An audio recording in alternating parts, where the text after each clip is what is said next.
ये जो सेहत कार्ड की जो सहूलत दी गई और जिससे कि लाखों लोग मुस्तफीद हुए, पीटीआई की गवर्नमेंट के दौरान ये हुआ। मोदी ने अपने मुल्क में सेहत कार्ड का इजरा कर दिया, तो इसको लेकर दुश्मन भी इसको कॉपी कर रहा है। भारत को हम अपने किताबों में और अपने जहनों में अपना अजली दुश्मन समझते हैं। उसकी वजह भी है क्योंकि उसने हमेशा पाकिस्तान में दखल अंदाजी की है, पाकिस्तान के अदम इस्तेहकाम में बहुत किरदार अदा किया है। आपको याद होगा कि अफगानिस्तान में इंडिया के कितने सफारतखाने थे और उसमें कोई ऐसी वजह नहीं थी कि अफगानिस्तान में वो लेबर भेजते थे, अपने टेक्नोक्रेट्स भेजते थे या कोई और भेजते थे। उसका मकसद यही था कि अफगानिस्तान में अपने पॉकेट्स बना के, अपने बेसिस बना के और पाकिस्तान को डिस्टेबलाइज करें। तो ये तो एक फैक्ट है कि इसमें एक कोल्ड वार और हॉट वार इनके साथ पाकिस्तान और इंडिया की चलती रहती है। वो आपको याद होगा कि एक तैयारा जिसने कि दखल अंदाजी की थी और उसको फिर सबक सिखाया गया था फौरी तौर पे।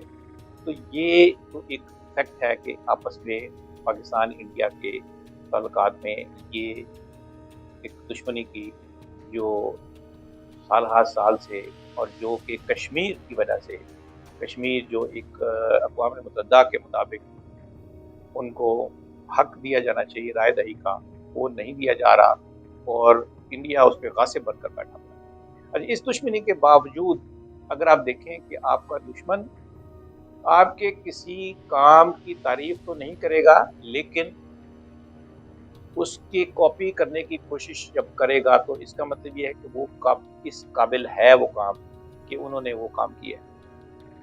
ये जो सेहत कार्ड की जो सहूलत दी गई और जिससे कि लाखों लोग मुस्तफीद हुए, पीटीआई की गवर्नमेंट के दौरान ये हुआ और लोगों ने इसको बहुत अप्रिशिएट किया और बहुत से लोग हमें मिले, बहुत से लोग डायरेक्ट उनके कांटेक्ट हुए और वो झोलियाँ उठा उठा के दुआएं देते थे कि हम सोच भी नहीं सकते थे हमें जितनी प्रोटोकॉल के साथ, जितनी इज्जत के साथ, ख़ास तौर पे सबसे बड़ी बात ये है कि जितनी इज्जत के साथ हमारा ऑपरेट हुआ है, हमारा ट्रीटमेंट हुआ है, तो वो हम कभी भी सोच नहीं सकते थे। इसी सेहत कार्ड के हवाले से मोदी ने अपने मुल्क में सेहत कार्ड का इजरा कर दिया, तो इसको लेकर दुश्मन भी इसको कॉपी कर रहा है।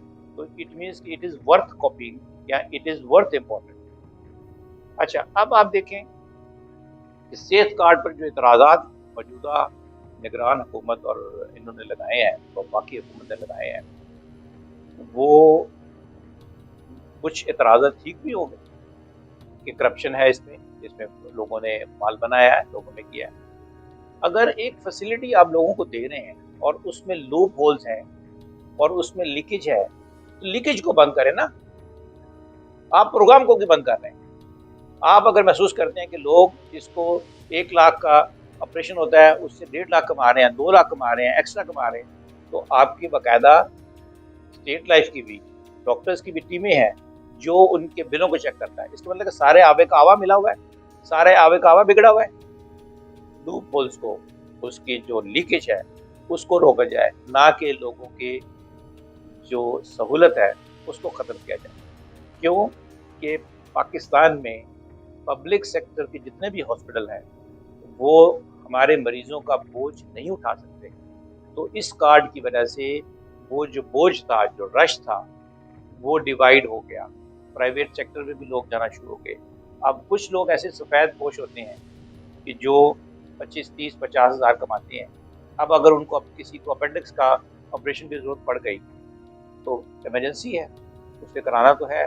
अब वो सरकारी अस्पताल में जाता था पहले और उसको वहाँ पर ट्रीटमेंट कराना पड़ता था और किस तरह से वो उसको बिहेव होता था और किस तरह से वो होता था।